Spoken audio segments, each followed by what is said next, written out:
Mes parents m'ont écrit, ne viens pas à nos noces d'or. Seuls les invités de marque seront là. Je suis restée seule dans mon studio. Mais ce soir-là, ma sœur a appelé, la voix tremblante. Pourquoi tu nous as caché ça? Papa vient de voir le journal et... Je m'appelle Azalée de Montmirail. J'ai 30 ans. Il y a exactement 3 jours, mon existence a basculé d'une manière que personne, et surtout pas ma propre famille, n'aurait pu prédire. Je vivais alors dans un studio de 20 mètres carrés en banlieue parisienne, un endroit où l'humidité s'infiltrait dans les murs et où le bruit du périphérique était ma seule berceuse. Mon téléphone, posé sur la table en formica ébréché qui me servait de bureau, a vibré. L'écran s'est allumé, affichant le nom de ma mère, Kitri. Ce n'était pas un appel. Ma mère ne m'appelait jamais, sauf en cas d'extrême nécessité. C'était un message texte. Un bloc de mots froids, chirurgicaux, dénués de toute émotion maternelle, comme une sentence prononcée par un juge indifférent. Azalée, il est préférable que tu ne viennes pas au château ce week-end pour les noces d'or. Ton père a invité le sénateur, le préfet et les propriétaires des grands crus classés de Bordeaux. C'est un événement pour l'élite, une célébration de notre standing. Ta présence, ta tenue vestimentaire négligée, ton manque de conversation et ton allure générale, cela mettrait tout le monde mal à l'aise. Nous avons dit aux invités que tu étais souffrante et contagieuse. Ne gâche pas ce moment crucial pour ta sœur Dauphine et pour l'image de la famille. Reste à Paris. J'ai relu le message 1 fois. 2 fois. 3 fois. Chaque mot était une lame de rasoir entaillant un peu plus ma dignité. Mes parents fêtaient leurs 50 ans de mariage. Les noces d'or. L'événement du siècle à Saint-Émilion. Et j'étais officiellement désinvitée. Bannie. Rejetée non pas parce que j'avais commis un crime, non pas parce que j'avais été violente, mais simplement parce que je n'étais pas assez brillante, pas assez sophistiquée pour figurer sur la photo de famille. J'ai levé les yeux vers mon écran d'ordinateur, où des lignes de code complexes défilaient à une vitesse vertigineuse, illuminant la pièce sombre d'une lueur bleutée. Si seulement ils savaient. Si seulement ils avaient la moindre idée que la fille qu'ils cachaient comme une maladie honteuse tenait littéralement l'avenir de leur industrie, et leur propre survie financière, au bout de ses doigts tachés d'encre et de terre. Avant de vous raconter comment cette nuit-là est passée de l'humiliation totale à la vengeance la plus douce et la plus dévastatrice de l'histoire de notre région, prenez un instant pour vous abonner à la chaîne. C'est totalement gratuit, et cela aide énormément à partager ces histoires de justice que les riches et les puissants voudraient garder sous silence. J'aimerais aussi savoir qui m'écoute ce soir. D'où regardez-vous cette vidéo, de quelle ville ou de quel pays, et quelle heure est-il chez vous? Écrivez-le en commentaire, j'adore lire vos réponses du monde entier et voir jusqu'où porte ma voix. Revenons à cette soirée pluvieuse. J'étais seule. Dehors, la pluie battait contre la vitre sale, brouillant les lumières de la cité. Sur mon téléphone, les notifications Instagram de ma sœur, Dauphine, s'enchaînaient comme des coups de poignard. Elle, c'était l'enfant doré. L'élu. La princesse. À 38 ans, elle était toujours magnifique, drapée ce soir-là dans une robe haute couture dorée, cintrée à la taille, qui valait probablement plus que le montant total de mes loyers des 5 dernières années. Sa story montrait la grande salle de bal du château de Montmirail, un lieu que je connaissais par cœur mais qui me semblait désormais appartenir à une autre planète. Les lustres en cristal de baccarat, hérités de notre arrière-grand-mère, scintillaient de 1000 feux. Les invités arrivaient en Maserati, en Rolls-Royce et même en hélicoptère privé, se posant sur la pelouse impeccablement tondue. Le champagne millésimé coulait à flots dans des coupes en cristal fin. J'ai vu mon père, le comte Enguerrand, lever son verre, le visage rayonnant d'orgueil, la main posée fièrement, protectrice, sur l'épaule nue de Dauphine. Ma mère souriait à côté d'eux, arborant cette expression de satisfaction pure, de triomphe social, qu'elle n'avait jamais, absolument jamais, eue en me regardant. Regardez cette famille parfaite, disait la légende de la photo postée par un influenceur local invité pour l'occasion. L'élégance à la française, la tradition et la modernité réunies. J'ai senti une boule de feu remonter dans ma gorge, brûlant ma trachée. Ce n'était pas de la tristesse. J'avais dépassé le stade des larmes il y a des années. C'était de la rage. Une rage pure, cristalline, froide et tranchante comme un diamant. Ils célébraient leur héritage, leur nom, leur prestige. Mais je savais, moi, que cet héritage était un mensonge. Une coquille vide. Le château était endetté jusqu'au cou. Les vignes mouraient lentement, étouffées par le changement climatique et l'incompétence. Et la seule personne, la seule âme sur cette terre qui avait la clé pour tout sauver, était celle qu'il venait de bannir par un simple SMS lâche. À 20 heures précises, alors que le dîner de gala commençait à 500 km de là, mon téléphone a sonné, brisant le silence de mon studio. L'écran affichait le visage de Dauphine. J'ai hésité. Pourquoi m'appellerait-elle au milieu de son triomphe? Voulait-elle se moquer de moi une dernière fois? Voulait-elle me faire entendre les rires des invités? J'ai pris une profonde inspiration et j'ai décroché. Azalée? Sa voix tremblait. Ce n'était pas la voix arrogante et mielleuse de la story Instagram d'il y a 10 minutes. C'était une voix brisée, paniquée, au bord de l'hystérie totale. On entendait le brouhaha de la fête en fond, mais étouffé, lointain, comme si elle s'était cachée dans les toilettes ou dans un placard à balai pour m'appeler. Azalée, qu'est-ce que tu as fait? A-t-elle chuchoté, presque en criant, le souffle court. Dis-moi que ce n'est pas vrai. Dis-moi que c'est une erreur informatique. Dis-moi que tu vas arranger ça. De quoi tu parles, Dauphine? Ai-je répondu, ma voix calme, presque robotique, contrastant violemment avec sa panique. Papa. Papa vient de voir l'article sur sa tablette. Le sénateur est parti. Les investisseurs chuchotent. Azalée, ils nous regardent tous comme si on était des lépreux. C'est partout. Le Figaro, Le Monde, les blogs spécialisés. Tu as détruit la famille. Pourquoi tu ne nous as rien dit? Pourquoi tu nous as laissé faire? J'ai souri. Un sourire froid, sans joie, dans la pénombre de mon studio parisien. Je ne vous ai rien dit, Dauphine, parce que je n'étais pas invitée. Seuls les VIP étaient conviés, tu te souviens? Je n'ai pas voulu gâcher votre fête avec mes histoires de petites souris grises. J'ai raccroché. Et j'ai éteint mon téléphone. Le silence est retombé, mais cette fois, il avait le goût de la victoire. Pour comprendre comment nous en sommes arrivés là, comment la petite souris grise a mis à genoux une dynastie de 3 siècles en une seule soirée, il faut remonter au début. À l'époque où j'étais juste la taupe. Dans la famille de Montmirail, il y a depuis toujours 2 catégories de personnes, ceux qui brillent sous les lustres et ceux qui servent dans l'ombre. C'est une loi non écrite, gravée dans la pierre de notre château depuis la Révolution. Dauphine était née pour briller. Elle était l'aînée, arrivée quand mes parents étaient encore jeunes, beaux, insouciants et immensément riches. Elle a hérité des yeux bleus perçants de ma mère, de sa silhouette élancée, et du charisme naturel, presque théâtral, de mon père. Dès son plus jeune âge, elle savait instinctivement comment tenir un verre à pied sans laisser de traces, comment charmer un banquier d'un simple battement de cils, et comment sourire pour les photographes même quand elle s'ennuyait à mourir. Elle était l'incarnation vivante de l'étiquette, la poupée parfaite que l'on exhibe. Moi, Azalée, je suis arrivée 8 ans plus tard. Un accident, comme ma mère aimait le dire à ses amis lors d'étés dansants, après 3 verres de sherry, pensant que je n'écoutais pas. J'étais petite, brune, un peu trapue, maladroite.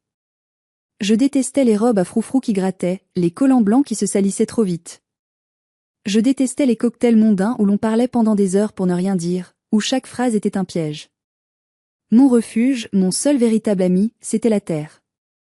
Le château de Montmirail possède 60 hectares de vignes parmi les plus précieuses de Saint-Émilion, un trésor géologique. Tandis que Dauphine prenait des cours de piano, de danse classique et d'équitation, je passais mes journées entières, du lever au coucher du soleil, dans les vignes avec Anselme, le vieux chef de culture aux mains calleuses et au visage buriné par le soleil. Anselme était le seul qui me parlait comme à une personne, pas comme à une déception. Il m'apprenait à écouter le sol, à sentir l'humidité des feuilles entre mes doigts, à comprendre que le vin ne se fait pas dans les salons dorés avec des signatures de contrats, mais dehors, dans la boue, le froid et la sueur. Il m'expliquait les cycles de la vigne, les maladies, la magie de la fermentation. J'absorbais tout comme une éponge. Mon père, Enguerrand, me détestait pour ça. Il ne supportait pas de voir sa fille traîner avec le personnel. Regarde-la, disait-il souvent avec un dégoût non dissimulé en me voyant rentrer le soir, mes bottes crottées et mes ongles noirs de terre. On dirait une fille de ferme. Une paysanne du Moyen-Âge. Tu es une de Montmirail, bon sang. Pas une ouvrière agricole. Tiens-toi droite. Il m'a donné un surnom qui a collé à ma peau comme une malédiction, la taupe. Parce que j'étais toujours le nez dans la terre, aveugle aux choses importantes comme le statut social, les mariages arrangés et les apparences. Dauphine a repris ce surnom avec une joie sadique. Alors la taupe, tu as trouvé des vers de terre aujourd'hui? Ricanait-elle devant ses amis riches venus passer le week-end. Ne faites pas attention à elle, c'est la domestique de luxe, on la garde par charité. J'encaissais. Je courbais l'échine. Je me disais, avec la naïveté de l'enfance, que si je travaillais assez dur, si je leur montrais que je comprenais le vin mieux que quiconque, ils finiraient par m'aimer. Ils verraient ma valeur. Quelle erreur tragique. J'ai appris trop tard que l'incompétence déteste l'expertise, surtout quand elle vient de quelqu'un qu'on méprise. Le point de rupture, le moment où mon cœur s'est brisé pour de bon, a eu lieu l'année de mes 22 ans. C'était un été caniculaire, lourd, étouffant. En inspectant les parcelles nord, les plus anciennes du domaine, j'avais remarqué des taches minuscules, presque invisibles, sur les feuilles de merlot. J'avais fait des prélèvements, utilisé mon microscope d'étudiante dans ma chambre, et identifié un début de pourriture noire, une maladie rare et dévastatrice qui ne se voyait pas encore à l'œil nu. J'ai couru au bureau de mon père, le cœur battant à tout rompre. Il était en réunion importante avec des exportateurs chinois. Je suis entré sans frapper, paniqué. Papa, il faut vendanger la parcelle nord maintenant. Tout de suite. Il y a une infection de Black Rot. Si on attend la maturité parfaite la semaine prochaine comme prévu, on va tout perdre.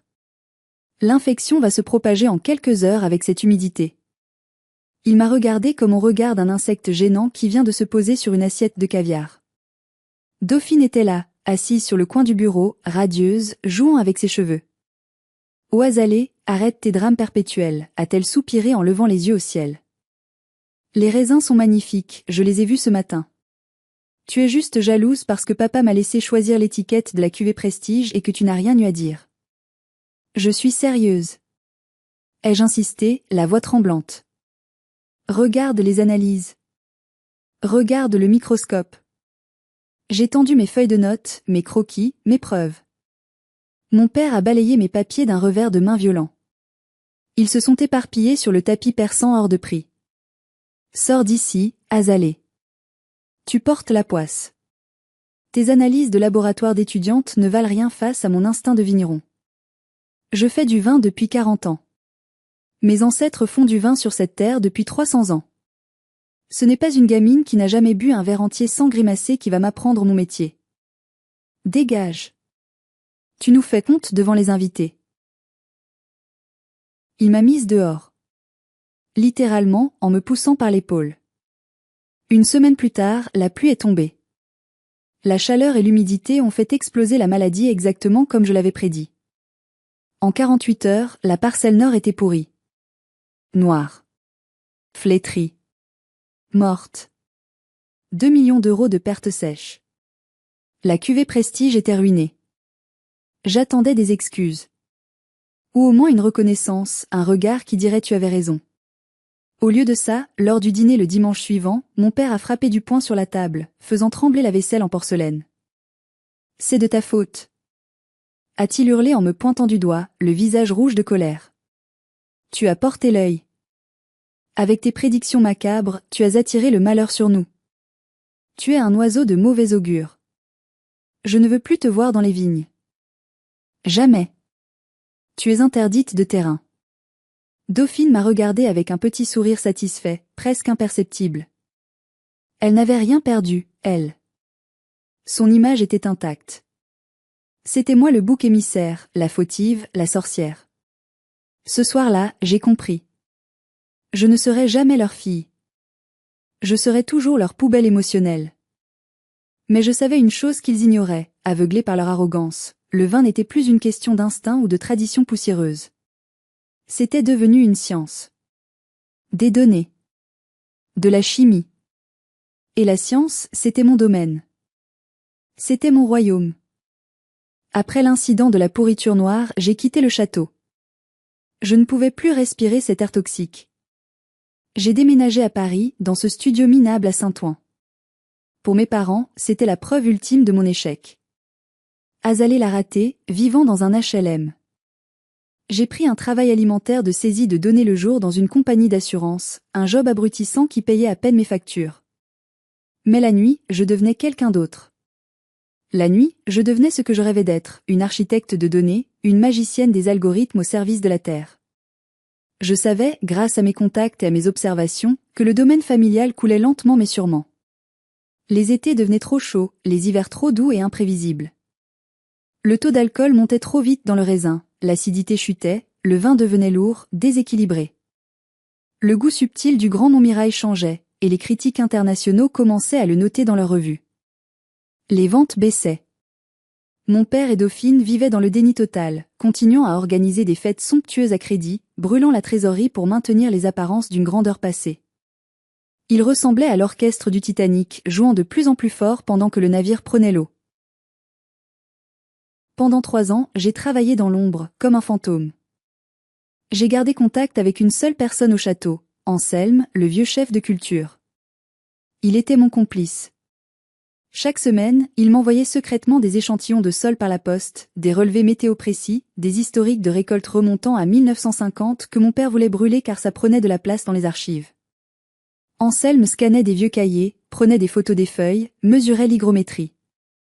J'ai nourri mon ordinateur avec tout ça. J'ai créé un monstre. Je l'ai appelé VTI. Ce n'était pas juste un tableau Excel amélioré.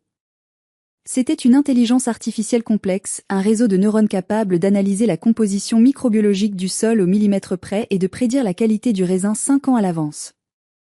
Elle pouvait dire exactement quand vendanger, à la minute près, pour obtenir le vin parfait malgré le réchauffement climatique.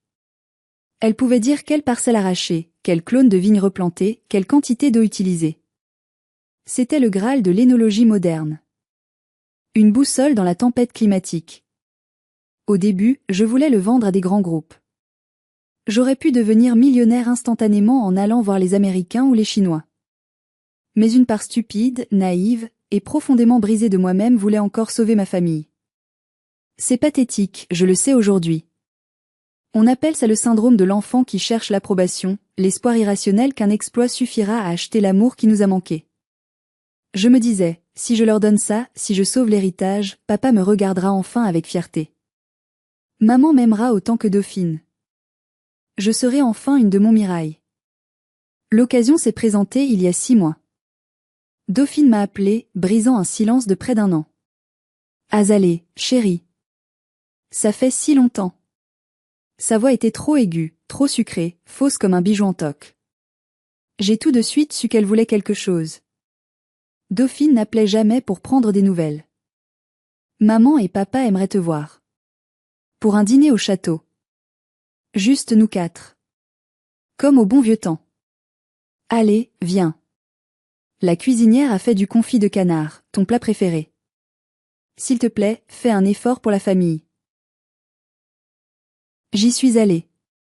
J'ai pris le train avec mon ordinateur portable serré contre ma poitrine dans mon sac à dos usé. J'avais le cœur qui battait la chamade, un mélange d'espoir et de terreur. J'allais leur présenter VTI. J'allais être la sauveuse, l'héroïne qui revient d'exil. Le dîner a commencé normalement, dans la grande salle à manger glaciale. On parlait de la météo, de rien. Puis, au dessert, alors que le fromage était servi, les masques sont tombés. La banque menace de saisir les parcelles de la vallée, a lâché mon père, le visage gris, les yeux cernés. Il avait vieilli de 10 ans. Ses mains tremblaient légèrement en tenant son verre. Ils disent qu'on n'a pas de plan d'avenir. Que notre modèle est obsolète. Ils veulent couper les lignes de crédit. Dauphine a commencé à pleurnicher, une larme parfaite roulant sur sa joue poudrée. Je ne peux pas perdre mon standing, papa. Qu'est-ce que je vais dire au yacht club? Qu'est-ce que je vais dire à mes amis? Je ne peux pas être pauvre. J'ai pris une grande inspiration. C'était le moment. Je peux vous aider, ai-je dit doucement.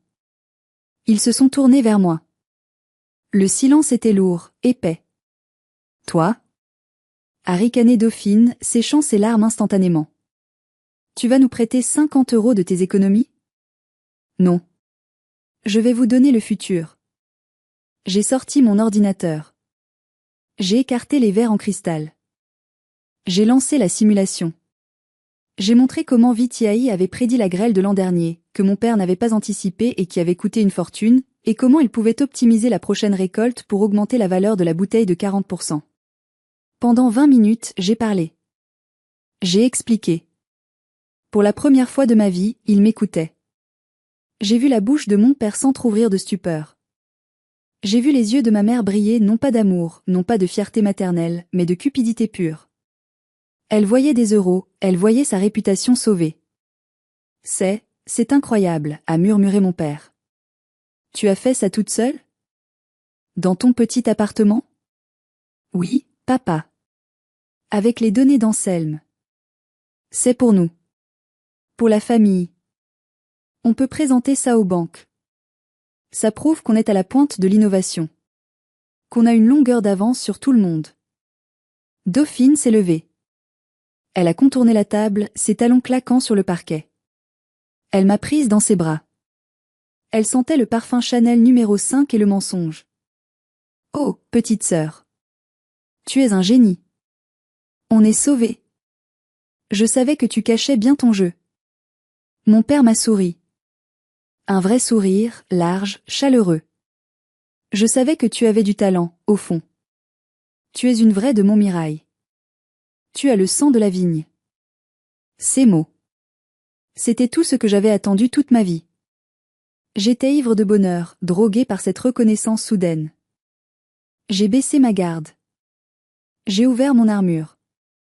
Il faut qu'on étudie ça en détail, a dit maman, pragmatique.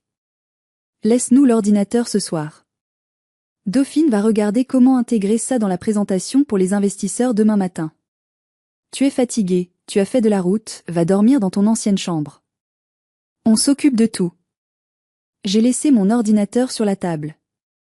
Sans mot de passe, car le logiciel tournait en local pour la démo, pour qu'il puisse voir la fluidité.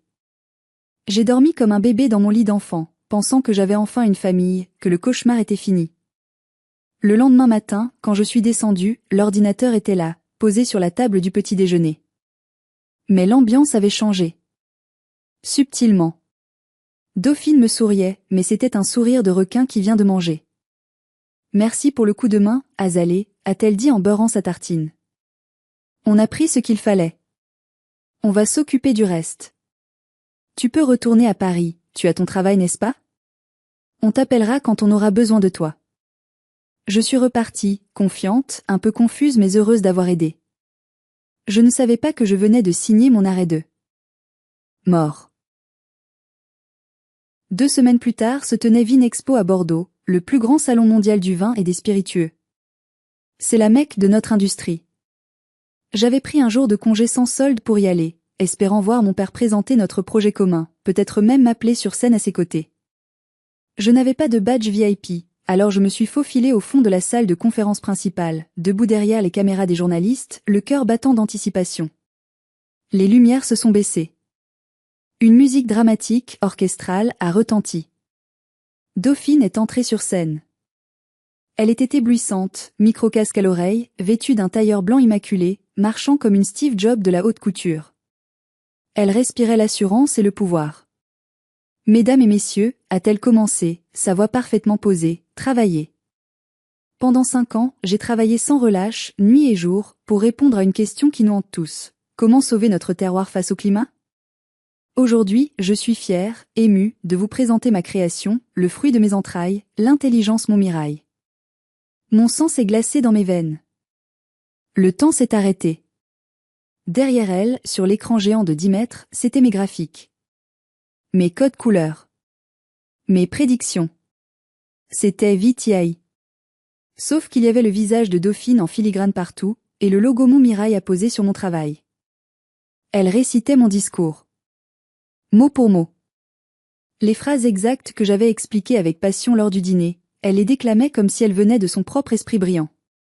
J'ai passé des nuits blanches à analyser la microbiologie des sols, mentait-elle sans ciller, avec une conviction terrifiante. Elle qui ne savait pas faire la différence entre une bactérie et une levure, elle qui n'avait jamais touché une pelle de sa vie. La salle a applaudi à tout rompre. Une standing ovation. Les journalistes prenaient des notes frénétiquement, flashant la scène. La révolution Dauphine titrait déjà un blogueur influent en direct sur Twitter. J'étais paralysée. Je cherchais mes parents du regard. Ils étaient au premier rang, au centre. Mon père, le torse bombé, acceptait les félicitations des voisins, serrant des mains. Ma mère rayonnait, essuyant une fausse larme de fierté. Je me suis précipitée vers eux à la fin de la présentation, fendant la foule, bousculant des gens. Maman! Papa! Ai-je crié, ma voix étranglée par les sanglots. Ma mère m'a vue. Son visage s'est durci instantanément, passant de la joie à la menace. Elle s'est levée, m'a saisi par le bras avec une force surprenante pour une femme de son âge, ses ongles s'enfonçant dans ma chair, et m'a tiré violemment dans un coin sombre, loin des caméras et des regards indiscrets. « Qu'est-ce que tu fais ici » a-t-elle sifflé entre ses dents serrées. « Tu n'étais pas censé venir. »« C'est mon travail. » Ai-je pleuré, la voix tremblante de rage et d'incompréhension. Dauphine a tout volé. C'est mon code, c'est mon projet, c'est mes nuits blanches. Pourquoi elle dit que c'est elle? Pourquoi vous faites ça? Ma mère a rapproché son visage du mien. Ses yeux étaient froids comme de la glace, vides de toute empathie. Baisse d'un ton, asalé. Immédiatement. Personne n'a rien volé. C'est un projet familial. Dauphine est le visage de la marque. Toi, regarde-toi. Tu n'as pas le physique pour vendre de la technologie à des milliardaires chinois ou américains. Tu bafouilles, tu es mal habillé, tu es gauche. Qui achèterait une IA révolutionnaire à une fille qui ressemble à une assistante sociale dépressive? C'est du marketing, ma pauvre fille. Chaque mot était une gifle physique. Mais c'est moi qui l'ai fait. C'est mon esprit. Et alors? A-t-elle coupé sèchement. Nous t'avons nourri, logé, payé tes études. Ce que tu crées appartient à la famille. C'est ta contribution, ton remboursement. Pour une fois que tu es utile à quelque chose, ne gâche pas tout par ton égoïsme mesquin. Maintenant, rentre chez toi. Disparais. Et si tu fais un scandale, si tu parles à un journaliste, on dira que tu es instable psychologiquement. On a des dossiers médicaux, on inventera des histoires. Personne ne te croira face à nous. Elle m'a lâché avec mépris et est retournée sourire au photographe, remettant une mèche de cheveux en place comme si de rien n'était. J'ai vu Dauphine au loin, un verre de champagne à la main, riant aux éclats avec le président de la banque. Elle m'a vu. Nos regards se sont croisés. Elle m'a fait un petit clin d'œil. Un clin d'œil complice et cruel qui disait « Merci pour le cadeau, la ratée. Tu ne vaux rien. » Je suis sortie du centre de congrès en titubant, comme ivre de douleur. Je me suis assise sur un banc public, sous la pluie qui recommençait à tomber, et j'ai pleuré toutes les larmes de mon corps. J'ai pleuré la mort de l'espoir. J'ai pleuré la petite fille qui voulait juste que son papa soit fier. Mais au milieu des larmes, au fond de cette douleur abyssale, quelque chose s'est brisé en moi. Et quelque chose d'autre s'est réveillé. Une froideur nouvelle. Une détermination d'acier. Ils pensaient avoir gagné. Ils pensaient que j'étais faible, isolée, sans ressources. Mais ils avaient commis une erreur fatale. Une erreur technique d'amateur. Dauphine avait copié l'application qui était sur mon bureau. L'interface. Les graphiques. La démo visuelle. Mais le cerveau de l'IA, le code source complexe qui permettait à la machine d'apprendre et de s'adapter, n'était pas sur l'ordinateur. Il était hébergé sur un serveur cloud sécurisé dont j'étais la seule, l'unique personne au monde à avoir la clé d'accès. Ce qu'il présentait au monde entier, c'était une coquille vide. Une belle Ferrari rouge sans moteur sous le capot. Et j'allais attendre le moment parfait, le moment le plus douloureux pour eux, pour leur faire remarquer. Dites-moi en commentaire, si votre propre sœur vous volait l'œuvre de votre vie et que vos parents l'applaudissaient en vous menaçant, qu'auriez-vous fait à ma place? Auriez-vous pardonné au nom de la famille sacrée, ou auriez-vous cherché la vengeance la plus totale? Je lis toutes vos réponses, j'ai besoin de savoir si je suis seule à penser comme ça. Une semaine après Vinexpo, alors que je pensais encore mes plaies, j'ai reçu une lettre recommandée avec accusé de réception. Pas une lettre d'excuse, non. Une lettre en tête du cabinet d'avocats le plus prestigieux de Bordeaux, Maître Delacroix, l'avocat historique de la famille. Je l'ai ouverte dans ma cuisine, les mains tremblantes. C'était un contrat. Un contrat de confidentialité, NDA, rétroactif et une cession totale, irrévocable, de droits de propriété intellectuelle. En termes juridiques complexes, le document stipulait que je reconnaissais avoir agi en tant que consultante bénévole pour la société Château de Montmirail, que je cédais tous les droits présents et futurs de l'outil informatique à l'entreprise, et que je m'interdisais formellement de revendiquer la paternité du projet ou d'en parler à la presse, sous peine de poursuites judiciaires immédiates pour diffamation, espionnage industriel et dommages commerciaux. En échange de ma signature et de mon silence éternel? Une allocation mensuelle de bienveillance de 2 000 € pendant 2 ans. 48 000 € au total. Pour une technologie que les experts de Vinexpo évaluaient déjà, dans les articles de presse, à 10 millions d'euros. C'était l'insulte ultime. Ils ne se contentaient pas de me voler, ils voulaient m'acheter pour des miettes, s'assurer que je reste à ma place, sous leurs bottes, dépendante de leur aumône. J'ai appelé mon père. J'avais besoin d'entendre sa voix, de comprendre jusqu'où il pouvait aller. « C'est quoi ça, papa ?» ai-je demandé sans préambule. « C'est une sécurité », a-t-il répondu sèchement, sans une once d'émotion. Les investisseurs posent des questions. Ils veulent être sûrs que la propriété intellectuelle est claire, qu'il n'y a pas de zone d'ombre. Signe le papier, Azalée. 2 000 € par mois, c'est plus que ce que tu gagnes avec tes petits boulots minables. C'est généreux de notre part. C'est une chance pour toi. Généreux? C'est mon invention. C'est ma vie. C'est l'invention de Montmirail. A-t-il hurlé, perdant patience, sa voix résonnant dans le combiné. Tu as utilisé les données du domaine? Oui. Tu as grandi nourri par l'argent du domaine? Oui. Donc ça nous appartient. C'est la loi du sang. Écoute-moi bien, ma fille. Tu as 2 choix. Soit tu signes, tu prends l'argent, tu te tais, et tu restes une fille digne de ce nom. Soit tu refuses et tu n'es plus ma fille. Je te couperai les vivres, je te déshériterai officiellement devant notaire, et je m'assurerai que personne dans le monde du vin ne t'embauche jamais. Je suis Enguerrand de Montmirail. J'ai le bras long. Je peux te briser. Ne me teste pas. Le silence a duré 10 secondes. 10 secondes où j'ai fait le deuil de mon père. Très bien, ai-je dit doucement, d'une voix que je ne reconnaissais pas moi-même. Je ne signerai pas. Alors tu es morte pour nous, a-t-il craché avant de raccrocher brutalement. J'ai regardé le contrat posé sur la table. J'ai pris un briquet. J'ai mis le feu au coin de la page. J'ai regardé le papier se consumer, les flammes léchant les mots cession et interdiction, et j'ai laissé les cendres noires tomber dans mon évier, tourbillonnant dans l'eau sale avant de disparaître dans les égouts. Je n'étais plus leur fille. J'étais libre. Et une femme libre, qui n'a plus rien à perdre, est la créature la plus dangereuse sur Terre. Le lendemain, j'ai pris un rendez-vous. Pas avec un avocat, c'était inutile face à leur armée juridique et leurs millions. J'ai pris rendez-vous avec l'ennemi juré. Il existe une entreprise que mon père déteste plus que tout au monde, plus que le mildiou ou la grêle, Luxvine. Un conglomérat international de luxe, dirigé par un PDG visionnaire, moderne et impitoyable, Alexandre Valmont. Mon père les traitait de barbares, de vandales, parce qu'ils rachetaient les vieux châteaux poussiéreux pour les moderniser et en faire des machines à cash. Luxvine cherchait depuis des années à percer le secret du terroir de Saint-Émilion, mais les vieilles familles comme la mienne leur bloquaient l'accès. J'ai envoyé un email crypté directement à l'adresse personnelle de Valmont, que j'avais trouvé grâce à mes compétences en informatique. L'objet du mail était simple, j'ai le moteur de la Ferrari que les Montmirail essaient de vous vendre. Et j'ai les clés.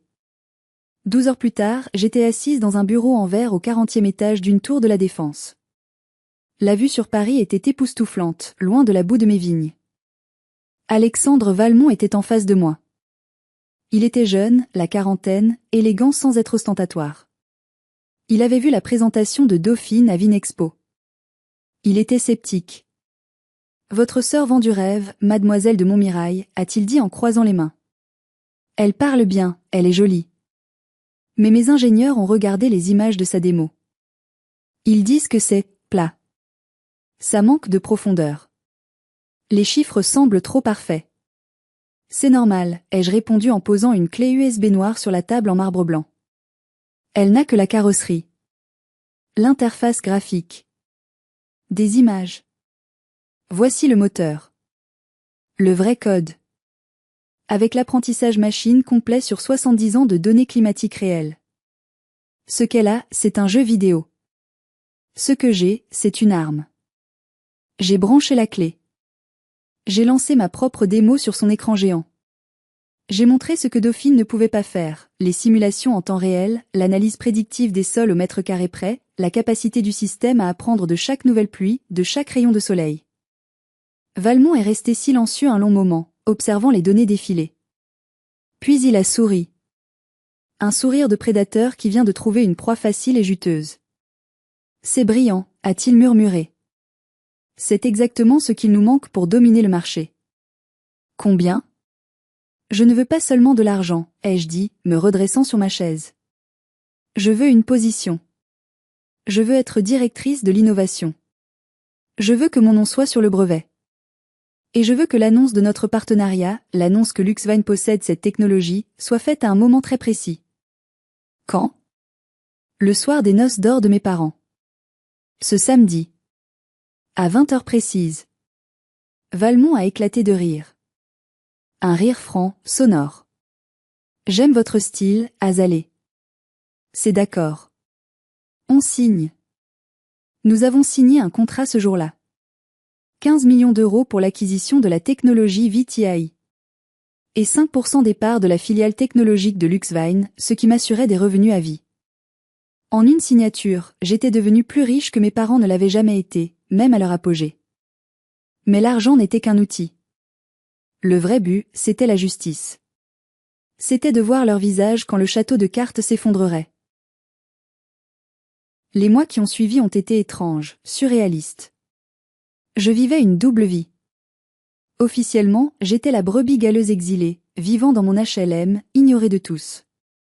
Mes parents ne m'appelaient plus, convaincus que j'étais rentrée dans le rang ou que je boudais dans mon coin.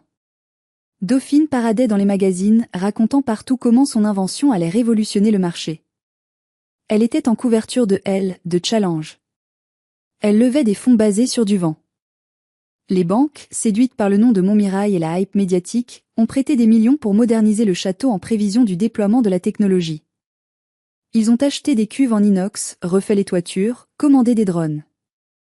Tout cela à crédit, garanti par la valeur supposée du logiciel. Ce qu'ils ne savaient pas, ce qu'ils ne pouvaient pas savoir, c'est que sans mon accès serveur, le logiciel de Dauphine cesserait de fonctionner dès qu'elle essaierait de traiter des données réelles. J'avais programmé une bombe logique, un morceau de code caché. Au moment où elle tenterait une analyse complète, le système se verrouillerait et afficherait un message que j'avais rédigé avec soin. De mon côté, je travaillais secrètement avec l'équipe de Valmont. Nous avons affiné le produit, le rendant encore plus puissant. Nous avons déposé les brevets à mon nom, avec une antériorité prouvée par mes logs de serveur datant de 3 ans.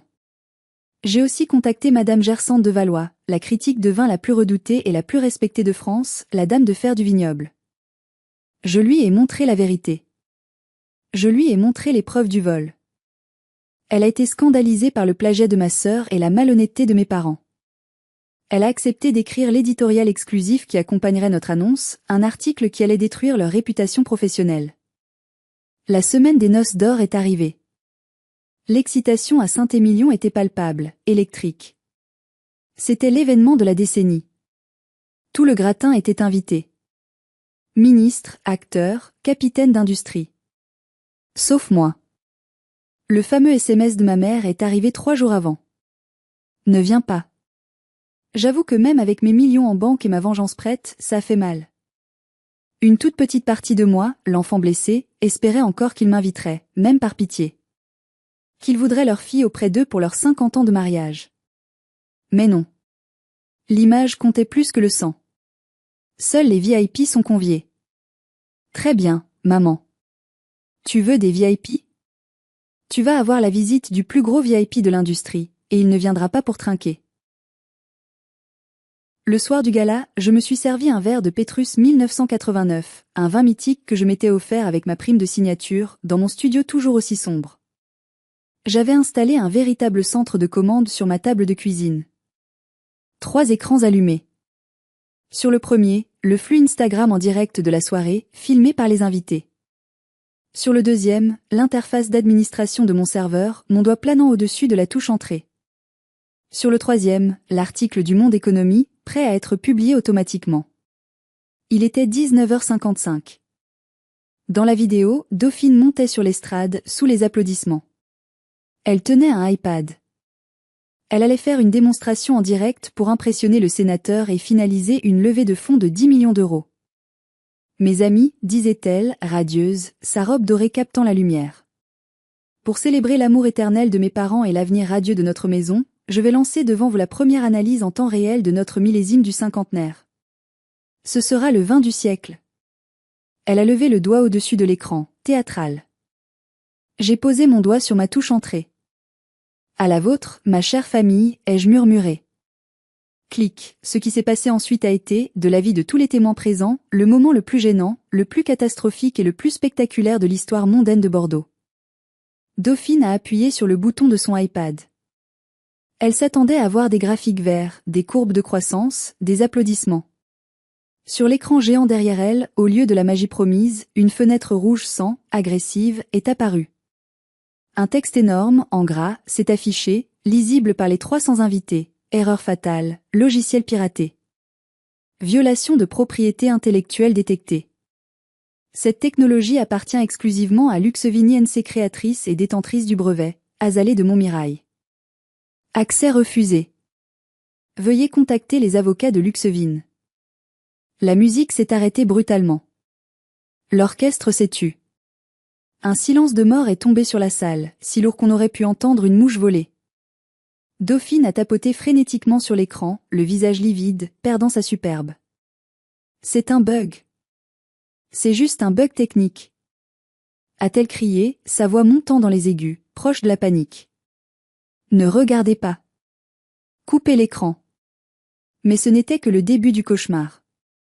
Au même moment précis, à 20h01, les téléphones des invités ont commencé à vibrer et à sonner. Une cacophonie de notifications. Une alerte push du journal Le Monde venait d'être envoyée à tous les abonnés. Le titre barrait l'écran des smartphones. Scandale à Saint-Émilion. La fille prodige était une usurpatrice. Comment l'héritière de Montmirail a volé la technologie de sa sœur génie au profit de Luxevin. Dans la salle, j'ai vu sur le live qu'un invité cruel ou fasciné continuait de filmer, les têtes se baissaient vers les écrans. Le murmure est devenu un grondement. Les regards se sont levés vers la scène, non plus avec admiration, mais avec dégoût et colère. L'article était dévastateur. Il était chirurgical. Il contenait tout, les preuves de mes travaux datant de 3 ans, les témoignages d'Anselme confirmant que Dauphine ne venait jamais aux vignes, l'enregistrement vidéo de Dauphine, que j'avais piégé lors d'un appel précédent, admettant qu'elle ne comprenait rien à ce foutu code et que c'était pour les geeks, et enfin, la confirmation officielle d'Alexandre Valmont. Azalée de Montmirail est la nouvelle CTO de Luxevin et la seule propriétaire légitime de VTI. J'ai vu mon père, Enguerrand, saisir le bras d'un serveur pour ne pas tomber. Son visage était passé du rouge au blanc cireux. Il portait la main à sa poitrine. Le sénateur, qui était au premier rang et qui déteste les scandales, s'est levé brusquement. Il a vérifié son téléphone, a lancé un regard de mépris absolu vers la scène et s'est dirigé vers la sortie sans un mot, suivi par son staff. C'était le signal. Comme une digue qui rompt, les invités ont commencé à partir. Les banquiers, les investisseurs, les voisins. Personne ne veut être associé à une fraude. Personne ne veut être sur la photo du naufrage. Maman est restée assise, figée, comme une statue de cire en train de fondre sous la chaleur des projecteurs. Elle regardait le vide. Dauphine pleurait sur scène, le mascara coulant sur ses joues, ruinant son maquillage parfait, criant dans un micro que personne n'écoutait plus. « Revenez. C'est faux. C'est ma sœur la voleuse. Elle ment. C'est un complot. » C'est à ce moment-là que mon téléphone a sonné. L'appel de Dauphine. Celui du Tom Nye. « Pourquoi tu as fait ça ?» gémissait-elle.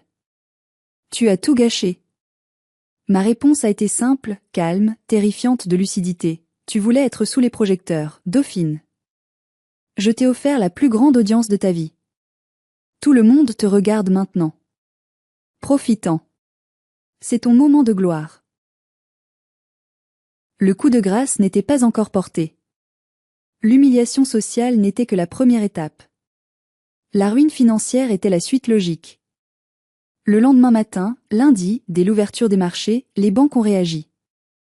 Avec la révélation publique que la technologie promise, celle qui garantissait la rentabilité future, appartenait en fait à un concurrent direct, et pas n'importe lequel, le géant Luxevin aux ressources illimitées, la valorisation du château de Montmirail s'est effondrée. C'était mathématique. Les garanties des prêts massifs contractés par mon père étaient basées sur cette technologie et sur la valorisation future du domaine. Sans l'IA, le domaine ne valait plus que le prix de la terre, et encore, une terre mal entretenue. À 9h00, la banque principale a appelé mon père. La conversation a été brève. Ils exigeaient le remboursement anticipé des crédits pour rupture de clause de confiance. Immédiatement. Où c'était la saisie judiciaire? Le château, les vignes, la maison, les meubles anciens, les voitures, tout était hypothéqué. Tout. Ils n'avaient plus rien. Sauf leur honte, qui, elle, était devenue publique et indélébile. 3 jours après le désastre, on a sonné à ma porte. Je n'étais plus dans mon studio de banlieue humide. J'avais emménagé la veille dans un appartement provisoire fourni par Luxvine, un superbe duplex avenue Victor Hugo, dans le 16e arrondissement, avec vue sur la Tour Eiffel. J'avais donné l'adresse à une seule personne, Anselme, pour qu'il vienne fêter ça avec moi. Mais il semblerait que la famille ait ses moyens, ou qu'ils aient fait suivre Anselme. J'ai ouvert. C'était eux. Papa, maman. Ils avaient vieilli de 10 ans en 72 heures. Mon père, toujours impeccable d'habitude, avait la chemise froissée, une tache de vin sur le col, et le regard vitreux d'un homme qui n'a pas dormi. Il s'appuyait sur une canne que je ne lui connaissais pas. Ma mère, sans maquillage, les cheveux tirés à la hâte, semblait minuscule, voûtée. Ils sont entrés sans attendre d'invitation, regardant autour d'eux avec un mélange de choc, d'envie et d'incompréhension. Le luxe de mon appartement les giflait. C'est ici que tu vis maintenant? A demandé ma mère, la voix faible, presque inaudible. C'est temporaire, ai-je répondu froidement, restant debout, les bras croisés. En attendant que ma maison définitive soit prête. Que voulez-vous? Pourquoi êtes-vous ici? Ils se sont assis sur mon canapé en velours beige sans demander la permission, comme s'ils étaient encore chez eux partout. Azalée, a commencé mon père, sa voix tremblotante, cherchant ses mots. On a tout perdu. La banque saisit le château lundi prochain. Les huissiers sont venus ce matin faire l'inventaire. Dauphine. Dauphine est en dépression nerveuse, elle est hospitalisée dans une clinique privée. Son fiancé, le comte de V, l'a quittée par SMS ce matin. Il ne veut pas épouser une fraudeuse. Il a marqué une pause, me regardant dans les yeux, attendant que je m'émeuve, que la petite fille docile refasse surface. Je suis restée de marbre. Mon cœur était une pierre. C'est triste, ai-je dit. Mais c'était prévisible. On récolte ce qu'on sème, papa. C'est toi qui m'as appris ça avec la vigne, non? Ma mère a explosé en sanglots. Des sanglots laids, bruyants. Comment peux-tu être aussi cruel? C'est ta sœur. C'est ta maison d'enfance. C'est l'héritage de tes ancêtres. On va être à la rue. On va être la risée de toute la France. Elle s'est jetée à mes genoux, agrippant mon pantalon. C'était une scène pathétique, surréaliste. La grande quitterie de Montmirail, qui ne s'abaissait jamais, à genoux devant la taupe. Tu as de l'argent maintenant, Azalée. On le sait. Valmont a payé des millions. On a lu les journaux. Tu peux racheter les dettes. Tu peux sauver le château. On mettra tout à ton nom si tu veux. On te donnera la direction. Mais ne laisse pas ta famille finir comme ça. Par pitié. Sauve l'honneur du nom. À mon nom? Ai-je répété doucement. Comme le projet que vous avez mis au nom de Dauphine? Comme les brevets? On a fait une erreur. A crié mon père, désespéré. On le reconnaît. On a été aveugle. Tu es la seule qui a du talent dans cette famille. Tu es la vraie héritière. On s'est trompé de cheval. Pardonne-nous, ma fille. On t'aime. J'ai regardé ces 2 personnes. J'ai scruté leur visage. J'ai cherché une once d'amour, une étincelle d'affection sincère dans leurs yeux. Je n'ai vu que de la peur. Peur de la pauvreté. Peur de perdre leur statut. Peur du ridicule. Ils ne m'aimaient pas plus qu'avant. Ils avaient juste besoin de mon chéquier. Ils avaient besoin de la taupe pour creuser un trou et les sortir de la merde. Si je les sauvais maintenant, je redeviendrais leur chose. Il reprendrait le contrôle, petit à petit. C'est la nature des toxiques. Ils vous drainent jusqu'à la dernière goutte. Je me suis levée. Je suis allée vers la porte d'entrée et je l'ai ouverte en grand. Vous avez raison, ai-je dit d'une voix ferme. Je suis la vraie héritière. Mais pas de votre nom. Pas de vos mensonges. Je suis l'héritière de mon propre talent. De mon travail. Azalée a supplié ma mère. Sortez. Vous n'êtes pas des VIP ici. Vous n'êtes pas invité chez moi. Tu ne vas pas faire ça, a balbutié mon père, sidéré. Vous m'avez dit un jour que sans le nom de Montmirail, je n'étais rien. Il est temps de voir ce que vous êtes, vous, sans ce nom. Sortez de chez moi. Ils se sont levés, péniblement. Ils sont partis, le dos voûté, écrasés par le poids de leur propre arrogance passée. J'ai refermé la porte sur eux. Je n'ai pas pleuré. J'ai respiré. Pour la première fois de ma vie, l'air avait un goût pur, sans amertume. 1 an a passé depuis cette nuit fatidique. Le château de Montmirail a été vendu aux enchères judiciaires. Et devinez qui l'a acheté?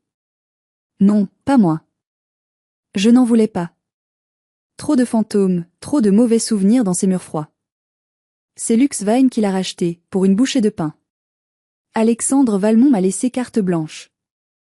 Ils en ont fait un centre de recherche mondiale sur le vin et l'intelligence artificielle. Je dirige ce centre. C'est mon royaume. J'ai gardé les vignes, car la terre est innocente. Mais j'ai fait raser le manoir principal, celui où j'avais tant souffert. À la place, nous avons construit un laboratoire ultramoderne, en verre et en bois durable, intégré à la nature, ouvert sur le monde. J'ai réembauché Anselme. Il est maintenant chef des opérations, avec un salaire qu'il n'aurait jamais imaginé, et une équipe de jeunes ingénieurs agronomes sous ses ordres. On fait le meilleur vin de la région, un vin intelligent, respectueux, qui se vend à prix d'or dans le monde entier. Mes parents? Ils vivent dans un petit 2 pièces humide en ville, non loin de la gare. Ils vivent de leur maigre retraite. Ils ne sont plus invités nulle part. Leurs amis de la haute société, ceux pour qui ils avaient tout sacrifié, les ont lâchés dès que l'argent a disparu. C'est ça, la loyauté des élites. Quand vous n'avez plus rien à offrir, vous n'existez plus. Dauphine est sortie de clinique. Elle a essayé de devenir influenceuse beauté, mais les commentaires sous ses vidéos étaient impitoyables. C'est la voleuse, rend le code, escroc. Elle a dû supprimer ses comptes. J'ai entendu dire qu'elle travaille maintenant comme hôtesse d'accueil dans un salon de l'auto en province.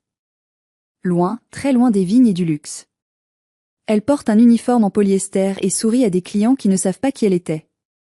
Je les croise parfois, au marché de Saint-Émilion, quand je reviens visiter le labo. Ils baissent la tête. Ils n'osent pas me regarder dans les yeux. Ils changent de trottoir. La honte est une prison bien plus efficace que n'importe quel barreau. Moi, je suis toujours la taupe. Je passe toujours mes mains dans la terre. Je porte toujours des jeans et je n'aime toujours pas les soirées mondaines. Sauf que maintenant, la terre m'appartient. Et les bottes que je porte sont des créations sur mesure, faites pour marcher sur les débris du passé.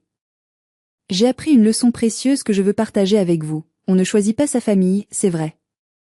Mais on choisit quand arrêter de souffrir pour elle. Le sang ne justifie pas l'abus.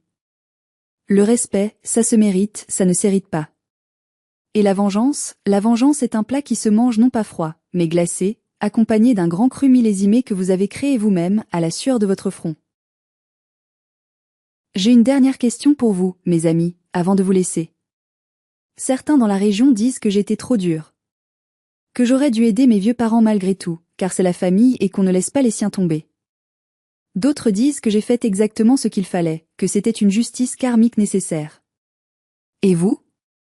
Si vous aviez le pouvoir et l'argent, auriez-vous tendu la main à ceux qui vous ont craché dessus toute votre vie?